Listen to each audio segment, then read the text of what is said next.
Hi, my name is Nick Blue. I'm a patent attorney. This video is the second to fifth best reasons for filing a provisional patent application. That title is a little bit of a joke, and I'm also trying to make a little bit of a point. I think if you ask patent attorneys why people file provisional patent applications, I think they would say they're mainly trying to reduce the upfront cost. And that's true. There are lower upfront costs, but there are also other reasons that you may want to file provisional patent application. And I wanted to highlight those reasons in this video. I have number two, potentially greater profits, rate of return. Three, delays competitors' entry into market. Four, file application faster, having an earlier effective filing date. And five, more time to make better informed decision about investing in non-provisional patent application. My contact information is on the right if anyone wants to connect on LinkedIn or watch my other YouTube videos or email me at my Gmail.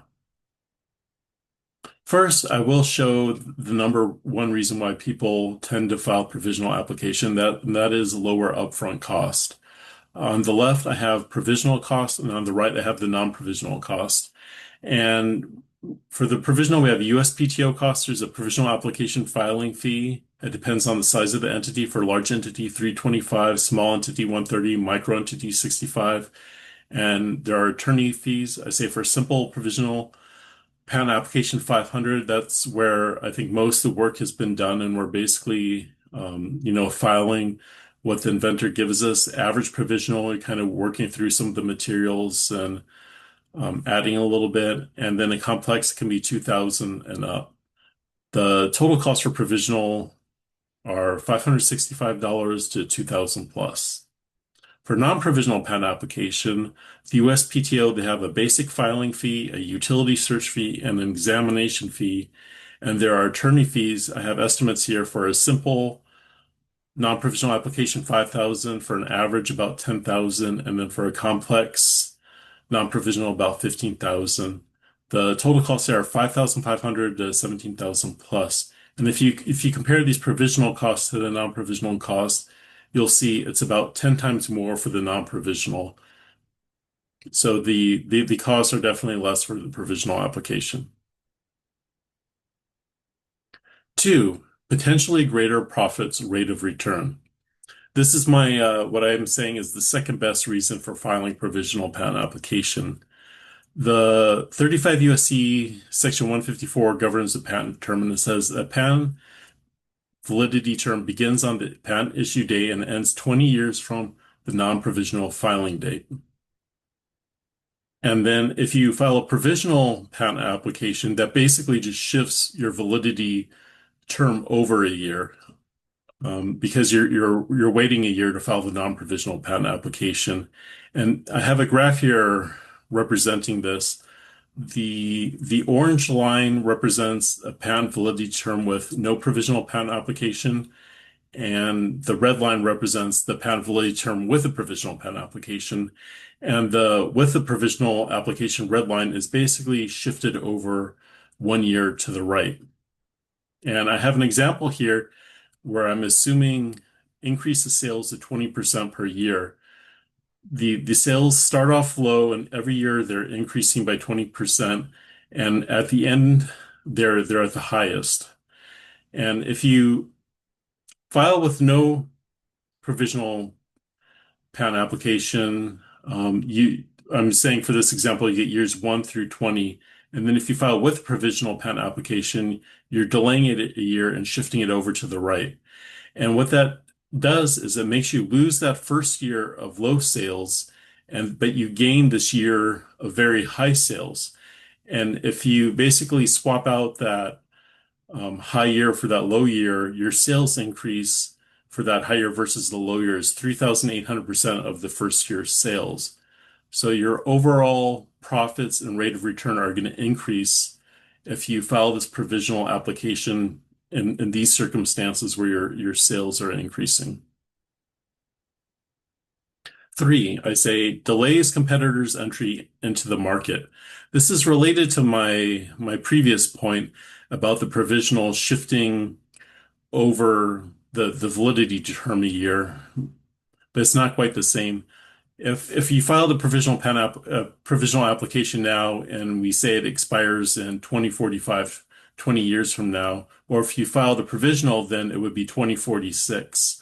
That's, I think that creates a little bit of a disincentive for a competitor to come into the market because there's an extra year way out in the future before they can come into the market.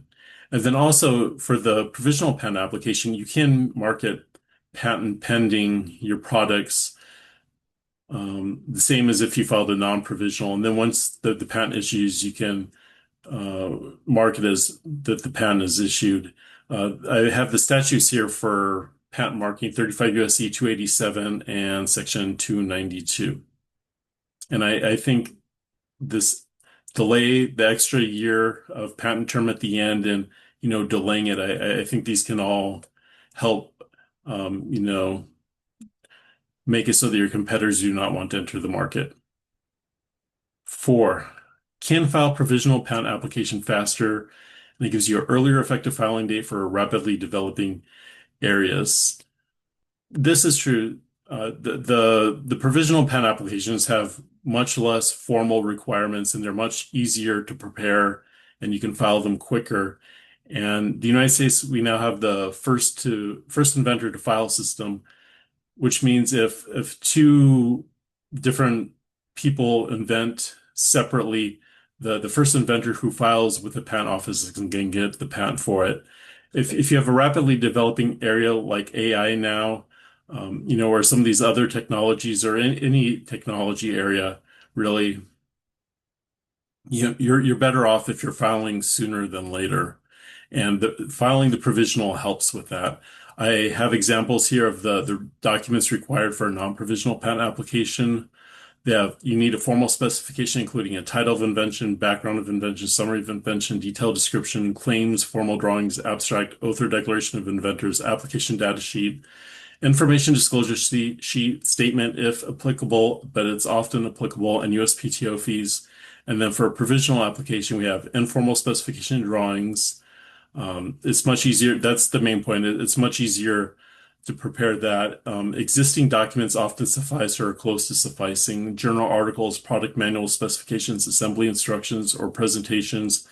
Those normally cover most of the aspects of the invention that need to be disclosed. And then you have a provisional cover sheet that is basically the names of the inventors and the title of the invention. And then you have a provisional filing fee. So it's much easier, and you can file the provisional application quicker and establish your effective filing date sooner. 5, more time to make better informed decision about investing in non-provisional patent application. If you file the provisional application, it gives you a year to decide if you want to file the non-provisional patent application.